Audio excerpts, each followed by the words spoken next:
সম্মানিত সুধী, Kalaroa pilot high school মাঠে আজকে মেগা ফাইনাল খেলা পাবলিক ইনস্টিটিউট কর্তৃক আয়োজিত 8 দলীয় 3 লক্ষ টাকার ফুটবল টুর্নামেন্টের ফাইনাল খেলা। তো আমাদের সাথে আজকে শ্যামনগর ফুটবল একাডেমির দলীয় অধিনায়ক, বাংলাদেশ সাবেক ফুটবল দলের প্লেয়ার এবং বর্তমান ঢাকা মোহামেডানের একজন উজ্জ্বল তারকা বড় ভাই শেখ আলমগীর কবির রানা, সে আজকে নেতৃত্ব দিচ্ছে শ্যামনগর ফুটবল একাডেমির। তো ভাইয়ের কাছে জানতে চাই যে কলারোয়া ফুটবল মাঠের আজকে ফাইনালের যে দৃশ্য আর কমিটির যে আয়োজন আর আপনার টিম সম্পর্কে ভাইয়ের কাছে একটু জানতে চাই। বিসমিল্লাহির রহমানির রহিম। প্রথমে আল্লাহকে লাখো শুকরিয়া জানাই যে একটা সুস্থভাবে টিমটা নিয়ে আসতে পারছি। আর সবচেয়ে বড় কথা হলো এটা আমার কলোরার সেকেন্ড ম্যাচ খেলা।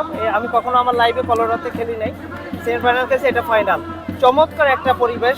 সবচেয়ে বড় একটা কথা বলতে পারি, যারা অর্গানাইজের দায়িত্ব যারা আছে তারা কত সুন্দর চমৎকার একটা যে ডিসিপ্লিন হয়েছে যে একটা টুর্নামেন্ট চালাতে হয় সেটা কিন্তু আবার তারা কিন্তু দেখাই দিয়েছে। সো আমাদের টিমের জন্য দোয়া করবেন যেন আমরা জিততে পারি। হার জিত তো থাকবে, বাকি আল্লাহর ইচ্ছা, আমাদের প্রচেষ্টা থাকবেন।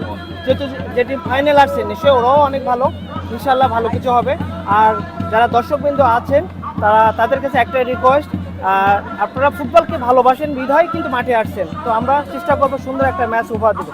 আর যেহেতু আমাদের 27 তারিখে হলো জেলা টিমের খেলা, এইদিকে সবাই আপনারা দোয়া করবেন। কালকে আমরা জেলা টিম নিয়ে যাচ্ছি, ইনশাআল্লাহ যেন আমরা ওখান থেকে ভালো একটা রেজাল্ট নিয়ে যেন সাতক্ষীরা আসতে পারি। সবাই দোয়া করবেন, সবাই ভালো থাকেন। আসসালামু আলাইকুম। অনেক অনেক ধন্যবাদ বড় ভাই রানা ভাইকে এবং তার টিমের জন্য অনেক অনেক শুভকামনা রইল। ধন্যবাদ ভাই।